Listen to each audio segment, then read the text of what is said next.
Hello mga kabibilab, isang mapagpalang umaga na naman po sa ating lahat. Ayan, so kamusta kayo dyan? At kagigising ko lang po.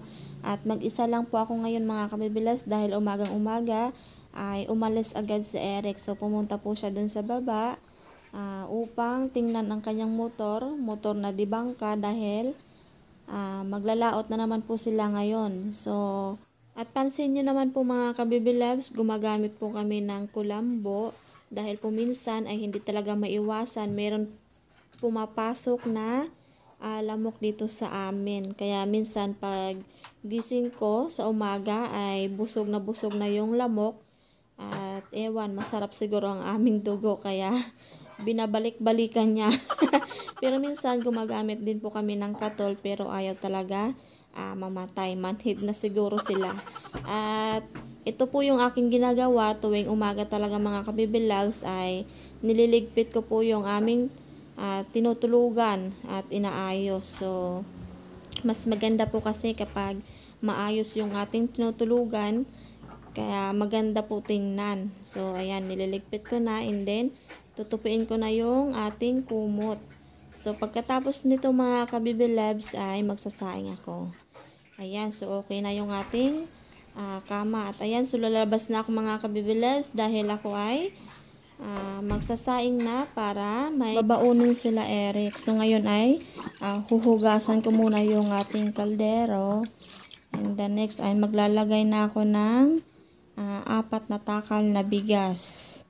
So, yung iba ay kakainin namin ngayong umagahan at yung iba ay dadalhin nila sa laot. And then, yung pinaghugasan pala ng bigas mga kabibilabs ay di ko tinatapon kasi may purpose pa po yan. At ito po yung aking ginagamit na para pandilig sa aking halaman. So, 2 hugas lang po ako dyan ng aming bigas. And then, ilalagay ko na yung tubig. Pagkatapos nito ay isasalang ko na po mga kabibilabs yung ating bigas. At ngayon naman po mga kabibilabs at ako ay magdidilig na po ng aking mga gulay. So, yung ating gagamitin ay yung ating kinilisang bigas kanina. So, yung hugas bigas ang tawag dyan mga kabibilabs kasi ito yung pampataba daw ng mga halaman, yung kinilisang bigas. So, natutunan ko lang to kay Nana mga kabibilads. At ngayon naman mga kabibilads, ito yung turo sa akin ni Ate Mary. Kailangan ko daw bawasan yung dahon ng talong para daw bumunga yung ating talong. Pero meron na pong bunga yan mga kabibilads, 1 piraso pa lang.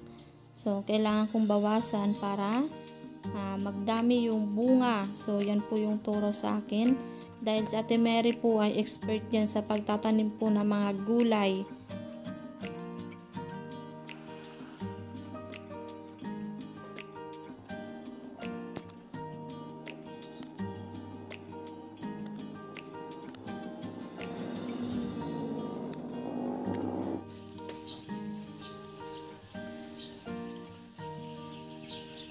At kasama ko din nga pala si Nana sa pagdilig ng mga halaman namin dito sa aming garden.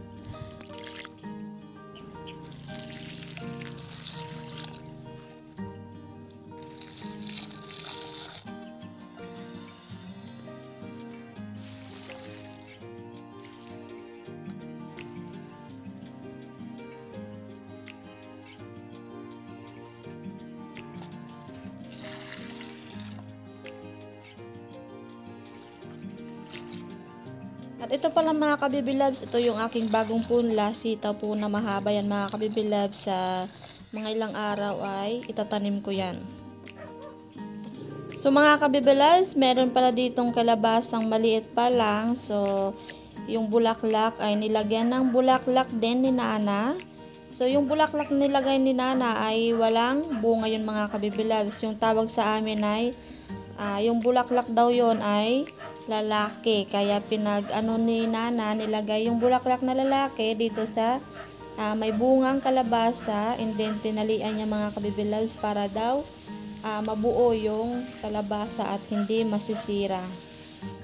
Yan. So, dinidiligan din ni Nanay yung aming munting kamote.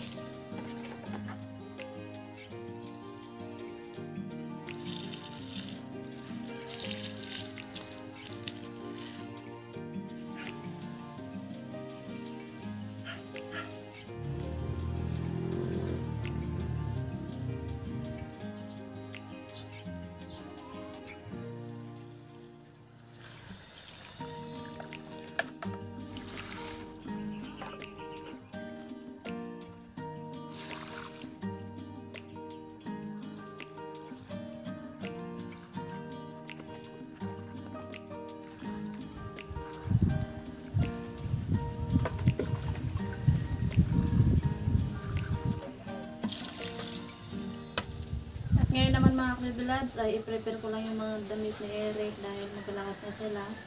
At doon sila mamaya maligo sa baba. Kaya magdadala siya ng damit at short. So dito ko ilalagay sa panglaot na bag.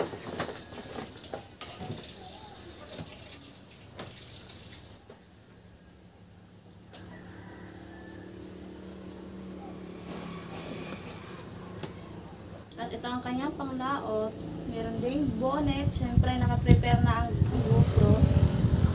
Yan. So, kakain muna kami mga kabibilabs before mag-alis sila. Mga kabibilabs, so kakain muna kami ngayon ng aming pangumagahan. At baka magtaka kayo, may ulam agad kami. So, meron kaming pusit na pinirito. And then yung isda. And then danggit. Sinigang. So, itong isda ay binili namin kahapon. So, ito po yung ulam namin kagabi. Hindi kami nakapaglambat. So, hindi sila nakapaglambat ni Eric kasi nilagnat si Eric. Yan. So, kakain tayo mga kabibilabs. Amen. So, itong ulam namin ngayon mga kabibilabs, ito yung ulam namin kagabi. So, nga kanina ay ininit ko lang upang mapakinabangan ulit namin ngayong umaga. Kasi okay pa naman mga kabibilabs at sayang naman pag tinapon namin. So, dahil binili namin to, ay sayang naman mga kabibilabs. So, kakain na kami and then, kain tayo!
Bebe Love. So, aalis na si Bebe Love Eric.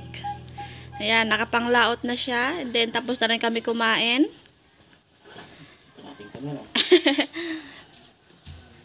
Ayan, ingat ka doon, Bebe Love, sa iyong paglaot. And then, sana ay marami kayong mahuli. Ayan, so yan palang kanilang malabay kayo, hay? Oh. Sabi ko, malabay kayo. Yan, so alis na ikaw. Si Bayaw na naman Alis na ikaw.